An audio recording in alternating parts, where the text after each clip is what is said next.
So hello everybody and welcome back to STBJ academy. Master Shubh Upadhyay and I am your chemistry mentor. और आज हम करेंगे AMU class 11 entrance का जो paper discussion है, केमिस्ट्री वाला पार्ट मैं देख रहा हूँ। तो केमिस्ट्री वाले पार्ट का आज हम पेपर डिस्कशन करेंगे। जी हाँ, एएमयू का एंट्रेंस क्लास 11 का कंप्लीट हो चुका है आज ही आपका 2023 का।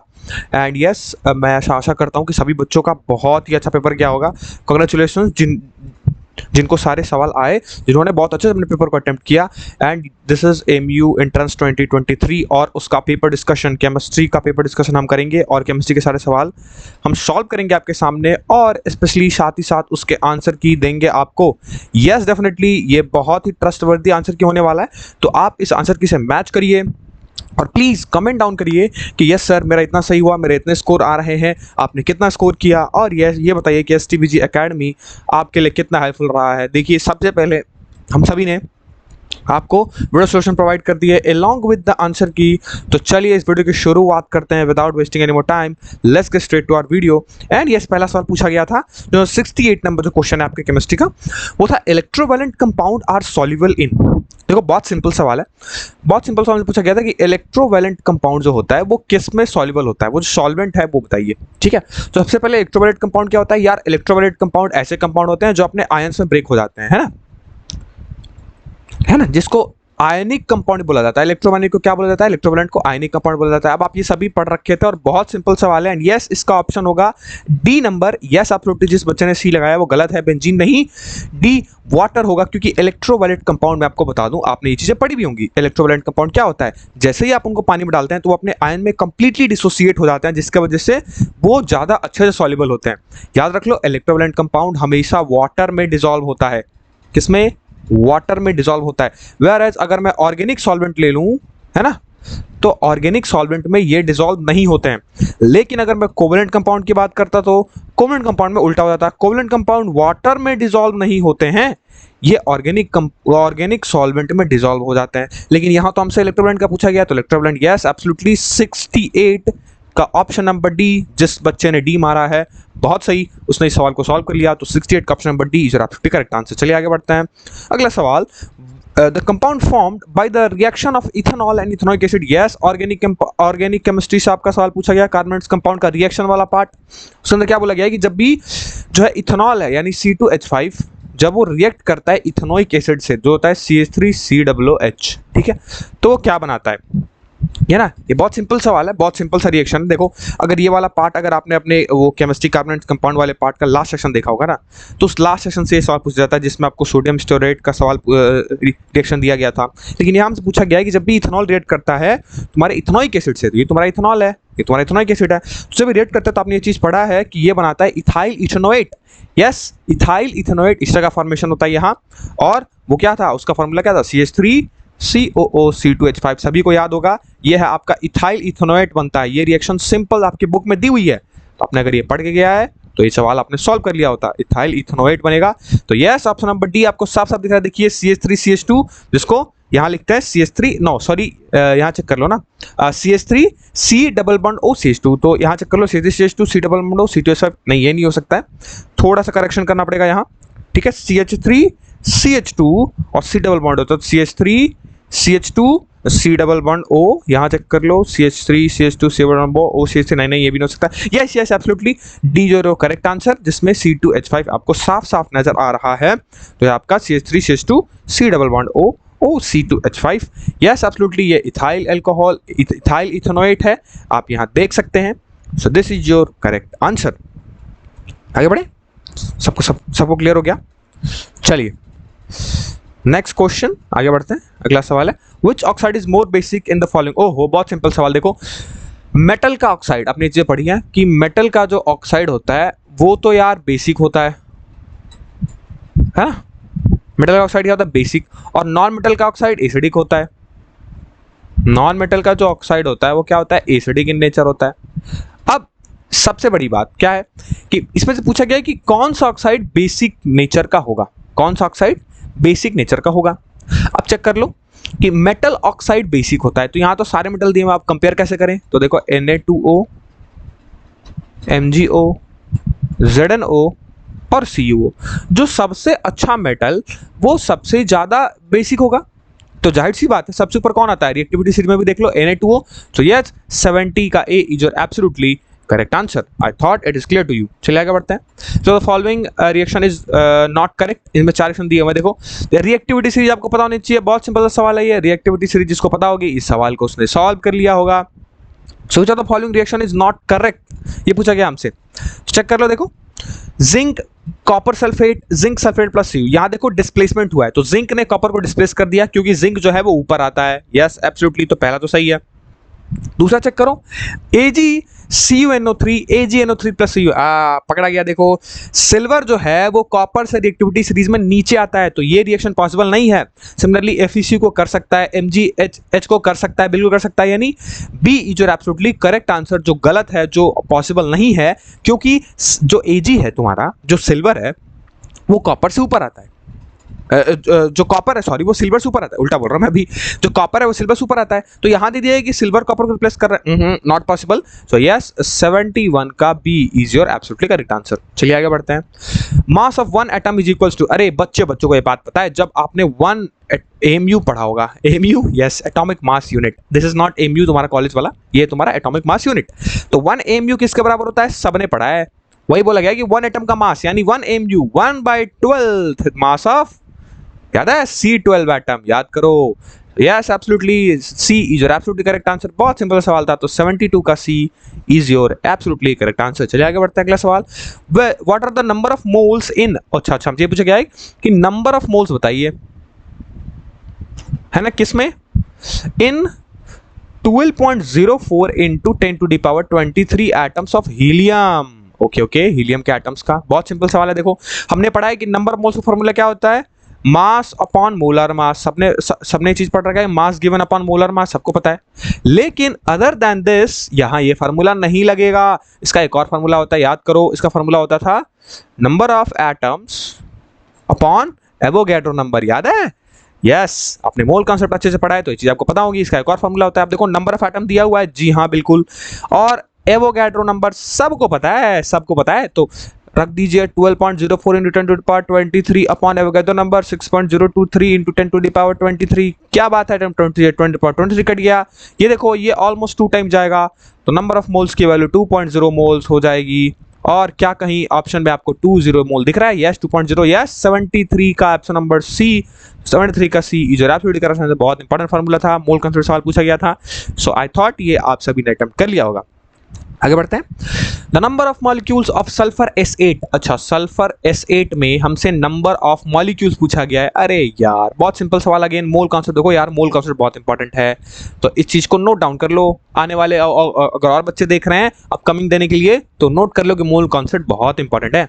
हमसे पूछा गया है कि सल्फर S8 में नंबर ऑफ मॉलिक्यूल्स बताइए। अभी हमने पढ़ा कि नंबर ऑफ मोल्स का फॉर्मूला क्या होता है, नंबर ऑफ जहां एटम्स है, ओहो एक सेकेंड मैं मिटा देता हूँ, सही से फिर से लिखता हूँ। हमसे पूछा गया number of moles, number of molecules, तो हमने अभी पढ़ा कि number of moles equals to क्या होता है, number of atoms upon Na। अब देखो जहां नंबर ऑफ एटम है ना, बस वही को मिटा के नंबर ऑफ मॉलिक्यूल कर लो, तो एक और फार्मूला आ जाता है नंबर ऑफ मोल्स का। आई थॉट कि आपने ये सारी वैरायटी पढ़ी हुई है। तो नंबर ऑफ मॉलिक्यूल का फार्मूला ये होता है n इंटू Na। अब देखो अब यहाँ से नंबर ऑफ मॉलिक्यूल चाहिए, तो नंबर ऑफ मॉलिक्यूल आपका हो जाएगा, ये this molecule, this is not mole, n into Na। क्या बात है सर, क्या बात है ना। तो हमसे पूछा नंबर ऑफ मॉलिक्यूल्स निकालना था, ठीक है। तो नंबर ऑफ मॉलिक्यूल्स क्या हो जाएगा, अरे यार सबसे पहले तो n निकालना पड़ेगा, तो n तो है नहीं। देखो तो Na तो है लेकिन n नहीं है, तो n निकालने के लिए एक और फार्मूला, मास गिवन अपॉन, बोलो मोलार मास। क्या बात है सर, मास गिवन कितना है भाई, मास गिवन है 16, और मोलार मास S8 का, यार एक सल्फर का 32 होता है, तो 8 सल्फर का कितना हो जाएगा, 32 इंटू 8, तो ये हो जाएगा 256। तो 256, अब जब आप इसको डिवाइड करोगे तो यू विल गेट 0.062 मोल्स। अब नंबर ऑफ मॉलिक्यूल का फार्मूला क्या है, नंबर ऑफ मॉलिक्यूल्स का फार्मूला है सर, n की जगह कितना रख दो 0.062, और एवोगैड्रो नंबर क्या होता है 6.023 इंटू 10⁻23, और ये आपका मॉलिक्यूल्स में आंसर आ जाएगा। सो यस, क्या चेक करो कहीं आपको ऑप्शन में दिख रहा है, अरे जी हाँ बिल्कुल, पहला ऑप्शन 74 का ऑप्शन नंबर ए साफ साफ आपको नजर आ रहा है कि जो मैंने लिखा है वही है वहां। यानी 74 का ए। तो जिस बच्चे ने 74 का ए मारा है, yes you are absolutely correct, congratulations. आगे बढ़े। Which one is the Dobereiner's triad in periodic table? ओहो हो, डोब्रेनियस ट्राइड देखो क्या था। डोब्रेनियस ट्राइड सबसे पहले तो लिथियम और कौन सा था, सोडियम, लिथियम सोडियम और पोटेशियम, यही था ना। पहला डोब्रेनियस ट्राइड क्या था, लिथियम सोडियम और पोटेशियम। दूसरा क्या था, याद करो, ब्रोमीन। 3 डोब्रेनियस ट्राइड थे, याद है, लिथियम सोडियम और पोटेशियम। फिर क्या था, फिर तो तुम्हारा ब्रोमीन, क्लोरीन और आयोडीन, और एक और क्या था, कैल्शियम, स्ट्रोंशियम और बेरियम। अब चेक करो यहाँ फ्लोरीन, क्लोरीन, आयोडीन, गलत हो गया। ये तो नाइट्रोजन, फास्फोरस, आर्सेनिक तो था ही नहीं यार। ये देखो ये दोनों में कंफ्यूजन है। आप बोलोगे कि सर यहाँ भी 3 एलिमेंट्स हैं जो डोब्रेनर के अंदर थे और यहाँ भी 3 एलिमेंट्स हैं। Calcium, strontium, barium absolutely correct है। क्यों भाई, क्योंकि देखो सोडियम और पोटेशियम फिर लिथियम, लेकिन करेक्ट ऑर्डर क्या था, पहले लिथियम फिर सोडियम फिर पोटेशियम। तो यस, सिर्फ डोब्रेनर ट्राइड ही नहीं, आपको करेक्ट ऑर्डर भी पता होना चाहिए। सो यस, सी जो एब्सोल्युटली करेक्ट आंसर, क्योंकि कैल्शियम, स्ट्रोंशियम, बेरियम यही ऑर्डर भी होता है और ये तीनों डोब्रेनर्स के ट्राइड के एलिमेंट्स भी थे। सो 75 का C is your absolutely correct answer. आगे बढ़ते हैं। Which gas is released when acetic acid react with sodium carbonate? देखो यार बहुत सिंपल सा सवाल है। जब एसिटिक एसिड सोडियम कार्बोनेट से रिएक्ट करता है तो एसिटिक एसिड क्या होता है, CH3COOH, ठीक है, और सोडियम कार्बोनेट क्या होता है, Na2CO3। तो होता क्या है, यहाँ 2 मोल्स हम लेते थे, है ना। तो होता क्या है कि ये बनता है 2CH3COONA, है ना, और साथ में वाटर और कार्बन डाइऑक्साइड रिलीज होती थी। So yes, C is your absolutely correct answer. ये ऑर्गेनिक रिएक्शंस आपने जरूर देखा होगा, है ना, इथेनॉल इथेनोइक एसिड वाला रिएक्शन में यार। तो yes, C is your absolutely correct answer. बड़ा सिंपल सा सवाल है, इसके साथ साथ पानी और कार्बन डाइऑक्साइड दोनों निकलता था, मैंने आपको रिएक्शन दिखा दिया। तो 76 का C is your absolutely correct answer. जिस बच्चे ने इस सवाल को सॉल्व किया है, कांग्रेचुलेशंस। आगे बढ़े। अगला सवाल, 3MnO2 plus 4Al gives you 2Al2O3 plus 3Mn plus heat. Okay, the above reaction is not an example of, ध्यान से समझो, not an example of बोला जा रहा है। यहाँ देखो हीट तो निकल रही है, साफ दिख गया, तो ये एक्सोथर्मिक तो है। मतलब बी ऑप्शन गलत है, बी तो नहीं हो सकता क्योंकि एक्सोथर्मिक तो है, यहाँ नॉट बोला गया है। रिडॉक्स है क्या, अरे बिल्कुल है रिडॉक्स। देखो क्योंकि देखो MnO2 यहाँ क्या हो रहा है, MnO2 यहाँ रिड्यूस हो रहा है और Al यहाँ ऑक्सीडाइज हो रहा है, तो रिडॉक्स भी है, यानी ए भी नहीं हो सकता है, बिल्कुल सही। डिस्प्लेसमेंट यहाँ हो रहा है क्या, हाँ बिल्कुल हो रहा है। देखो Mn जो है वो क्या कर रहा है, Al जो है वो Mn क्या कर रहा है, डिस्प्लेस कर रहा है, तो डिस्प्लेसमेंट ही हो रहा है। डीकंपोजिशन है क्या, डीकंपोजिशन नहीं है, तो यस पकड़ा गया, डी जो एब्सोल्युटली करेक्ट आंसर। तो ये अगला जो भी सवाल था कौन सा था, 76 है, ये 77, तो 77 का D is your absolutely correct answer. ये एक डीकंपोजिशन रिएक्शन नहीं है, क्योंकि डीकंपोजिशन में एक ही प्रोडक्ट होता है, एक ही रिएक्टेंट होता है, वो 2 या 2 सारी प्रोडक्ट में टूटते हैं। यहाँ ऐसा नहीं हो रहा है, यहाँ 2 रिएक्टेंट है, तो डीकंपोजिशन यहाँ नहीं है, देख के समझ आना चाहिए था। तो यस एब्सोल्युटली 77 का D is your absolutely correct answer. आगे बढ़े। The number of carbon atom present in 0.65 mole of carbon is, ओहो बड़ा सिंपल है। देखो हमसे नंबर ऑफ कार्बन एटम पूछा गया है, नंबर ऑफ कार्बन एटम, है ना, और मोल दिया हुआ है, एन की वैल्यू दी है 0.65 मोल। अरे यार अभी तो बताया यार, अभी बताया, पीछे फार्मूला एक थे कि एन इक्वल्स टू क्या होता है, number of atoms upon Na। तो यार नंबर ऑफ एटम अगर हमको चाहिए तो हम क्या करेंगे, n इंटू Na कर दे, क्या बात है सर जी, कर दीजिए। तो 0.65 इंटू 6.023 इंटू 10⁻23, यस एब्सोल्युटली। जब आप इन दोनों को मल्टीप्लाई करोगे तो यू विल गेट 3.91, सी जो absolutely current, you will get 3.9 into 10⁻23। So 78 का C is your absolutely correct answer. बहुत सिंपल है यार, देख लो मोल कॉन्सेप्ट डायरेक्ट 3 सवाल आ गए यार, 3 सवाल। So yes, very very very important mole concept. जिसने मोल कॉन्सेप्ट सीख लिया उसकी तो बल्ले बल्ले हो गई इस केमिस्ट्री में। चलिए जी आगे बढ़ते हैं। The solubility of gas in liquid increases with, अरे हर बच्चे को पता है सॉल्युबिलिटी कैसे इंक्रीज होती है, 2 फैक्टर डिपेंड करते हैं सॉल्युबिलिटी पे। कौन कौन से, एक तो सर प्रेशर और दूसरा टेम्परेचर। और जितना आप प्रेशर बढ़ाओगे साथ ही साथ जितना आप टेम्परेचर बढ़ाओगे तो सॉल्युबिलिटी बढ़ जाती है। सबने पढ़ रखा है, सबने पढ़ रखा है सॉल्यूशन वाला पार्ट। जब आप पढ़ोगे कंसंट्रेशन वाला पार्ट तो उसमें साफ साफ लिखा गया है कि सॉल्युबिलिटी जो है वो प्रेशर और टेम्परेचर दोनों के साथ बढ़ती है। सो यस चेक कर लो, डिक्रीज इन टेम्परेचर गलत, बी भी गलत, डिक्रीज इन टेम्परेचर एंड गलत, डिक्रीज तो हो नहीं सकता है। Increase in temperature and increase in pressure, yes absolutely D is your correct answer, पकड़ा गया। तो 79 का D is your absolutely correct answer. Solubility हमेशा टेम्परेचर प्रेशर दोनों की इंक्रीज करने से होती है, क्या बात है। आगे बढ़े। अब बोला गया कि element X form A chloride with the formula XCl2। अच्छा, एक क्लोराइड बना रहा है जो X एलिमेंट है, ठीक है, विच इज अ सॉलिड, जो सॉलिड है उसकी हाई मेल्टिंग पॉइंट है। चलो भाई, would be most likely be the same group of the period table. अच्छा, एक ही ग्रुप में होते भी हैं, ठीक है। तो पूछेगा कि ये X है क्या, ये X है क्या। सबसे पहली चीज देखो XCl2, अगर आपको ये सब नहीं पता ना फिर भी आप इस चीज को सॉल्व कर सकते थे। कैसे? सबसे पहले क्लोरीन पे चार्ज कितना होता है, -1, और अगर क्लोरीन के आगे 2 लगाए तो क्रिस क्रॉस मेथड से तुमको ये बात समझ आ जानी चाहिए कि सर जो X है पक्का उस पर +2 रहा होगा, तभी तो अगर X अपना +2 लेके आता है, Cl अपना -2 लेके आया तो क्रिस क्रॉस की वजह से क्या बनेगा, XCl2। क्या बात है सर, मतलब ऐसा एलिमेंट जिसपे +2 का चार्ज होता है, क्या सोडियम पे होता है क्या? गलत। मैग्नीशियम पे बिल्कुल सही, मैग्नीशियम पे होता है। एल्युमिनियम पे अरे 3+ होता है, SI पे भी नहीं होता है। सो ना इस पे +2 चार्ज, ना इस पे +2 चार्ज, ना इस पे +2 चार्ज।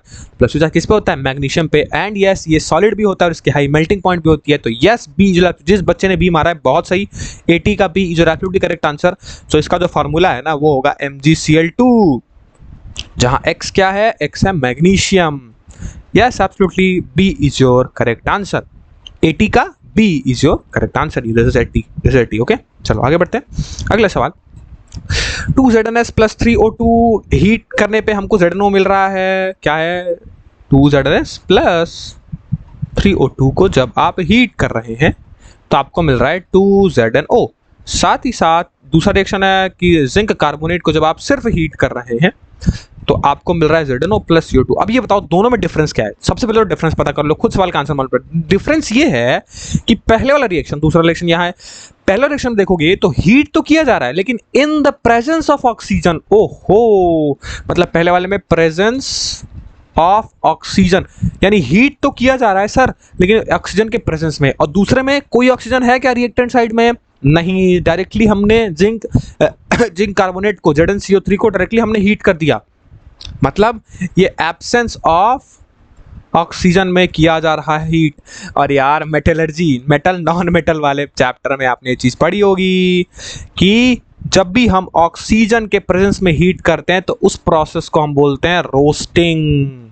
ये कब होता है, जब O2 और साथ में हीट होती है।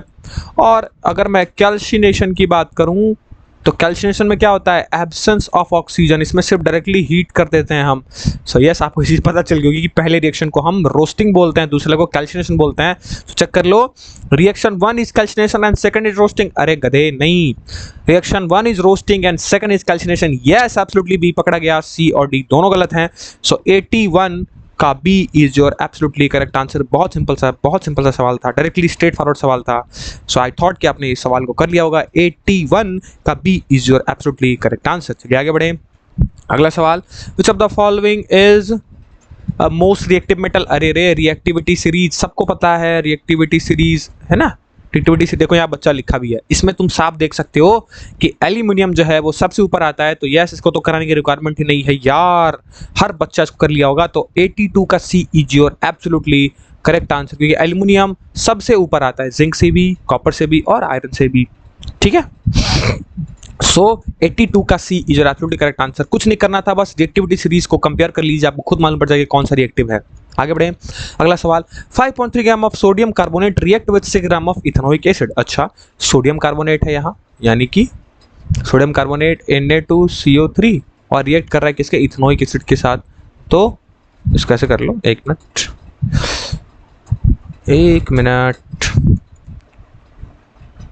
हाँ जी, इथेनोइक एसिड क्या है, CH3COOH। चलिए भाई, और साथ में हमको क्या दे रहा है, कार्बन डाइऑक्साइड, ठीक है, प्लस वाटर और x gram of sodium acetate, मतलब CH3COONA, इसको सोडियम एसिटेट बोलते हैं। तो सबसे पहले तो लॉ ऑफ कंजर्वेशन के हिसाब से x की वैल्यू क्या होगी ये पूछी गई है। कितने ग्राम ऑफ सोडियम कार्बोनेट है, 5.3 ग्राम, प्लस कितने gram of CH3 ethanoic acid है, 6 ग्राम। ओके, ये क्या दे रहा है, 2.2 gram of carbon dioxide plus 0.9 gram of water दे रहा है ना। ये इसका मास है, ये इसका मास है, और साथ में x अमाउंट ऑफ CH3CONA, इसको सोडियम एसिटेट बोलते हैं। यही x की वैल्यू पता करनी है कितनी है। अरे यार, law of conservation of mass याद करो सभी। Law of conservation of mass के हिसाब से क्या होता है, mass of reactant side is equals to mass of product side. क्या बात है, जरा रिएक्टेंट साइड का मास कैलकुलेट कर लो। 5.3 प्लस 6 कितना, 11.3 टोटल है तुम्हारे रिएक्टेंट साइड में, है ना। और ये लॉ ऑफ कंजर्वेशन के हिसाब से कि जितना मास प्रोडक्ट में रिएक्टेंट साइड होना चाहिए उतना ही मास प्रोडक्ट साइड होनी चाहिए। तो अगर टोटल मास रिएक्टेंट में 11.3 हो रहा है तो इधर भी टोटल मिला कितना होना चाहिए, 11.3। तो 2.2 प्लस 0.9 कितना हो रहा है, 3.1 ही हो रहा है ये तो यार, है ना। और साथ में x, अब ये बताओ x की वैल्यू क्या होगी। अरे यार अगर मेरे को 11.3 बनाना है प्रोडक्ट वाले साइड में, तो क्या अगर मैं 8.2 3.1 में जोड़ दूं तभी तो 11.3 बनेगा। यस एब्सोल्युटली, मतलब ये x की वैल्यू पक्का सर 8.2 ग्राम रही होगी, और यही तो पूछा था हमसे। तो यस 83 का ए, अरे देखो ना साफ साफ, जी हाँ बिल्कुल 83 का A is your absolutely correct answer, 8.2 gram. Law of conservation of mass के हिसाब से हमने कितनी आसानी से इस चीज को सॉल्व कर लिया। चलिए आगे बढ़ते हैं। अगला सवाल भी था, the following hydrocarbon undergoes addition reaction. याद रख लो हमेशा, ये चीजें पढ़ी है। अनसैचुरेटेड हाइड्रोकार्बन हमेशा, अनसैचुरेटेड हाइड्रोकार्बन सी हमेशा एडिशन रिएक्शन करते थे। याद है कि नहीं याद है, ओहो सबको याद होगा आई थॉट। अनसैचुरेटेड हाइड्रोकार्बन मतलब सर जिसमें डबल बॉन्ड हो या ट्रिपल बॉन्ड हो। अब चेक कर लो, क्या C2H2 अनसैचुरेटेड है। अरे बिल्कुल है गधो, बिल्कुल है। C2H2 क्या है, इधर इधर देखो, यहाँ भी H2 यहाँ भी H2 डबल बॉन्ड आ गया, अनसैचुरेटेड है बिल्कुल, यानी पहला तो सही है, पहला सही है। दूसरा C2H4, C2H2 अरे ट्रिपल बॉन्ड होगा ना, C2H2 ये रहा, ठीक है। C2H4 मतलब CH2 डबल बॉन्ड CH2, ये भी डबल बॉन्ड है, अनसैचुरेटेड है, तो दूसरा भी सही है। तीसरा C2H6 ना, C2H6 तो नहीं हो सकता है, क्यों, क्योंकि सिंगल बॉन्ड, यहाँ H यहाँ H यहाँ H यहाँ H यहाँ H यहाँ H, थर्ड नहीं हो सकता। फोर्थ C3H6 बिल्कुल सही, C3H6 भी है एक अनसैचुरेटेड, मतलब पहला दूसरा और चौथा। Yes first second and fourth only. Yes D option check करो, पहला दूसरा और चौथा। यस एब्सोल्युटली 84 का D is your correct answer, 84 का D is your correct answer. Yes absolutely हमने 84 का D is your correct answer, organic वाले साइड से हमने इसको सॉल्व कर लिया। चलिए आगे बढ़े, हाँ सवाल खत्म हो गया। यस तो मैंने पूरी केमिस्ट्री का सोल्यूशन आपको दे दिया अलॉन्ग विथ कॉन्सेप्ट के साथ, मैंने कैसे किया सॉल्व ताकि कंफ्यूज ना हो। सो आई थॉट कि दिस वीडियो, ये वाला वीडियो जो है वो बहुत हेल्पफुल होगा आप सभी के लिए। एंड यस मेन कांग्रेचुलेशन जिन्होंने बहुत अच्छा पेपर अटेम्प्ट किया, एंड बेस्ट ऑफ लक। और जिनका नहीं हुआ कोई प्रॉब्लम नहीं बच्चों, डोंट लूज होप, आगे बढ़िए, पढ़ते रहिए। Till then bye bye, see you everybody.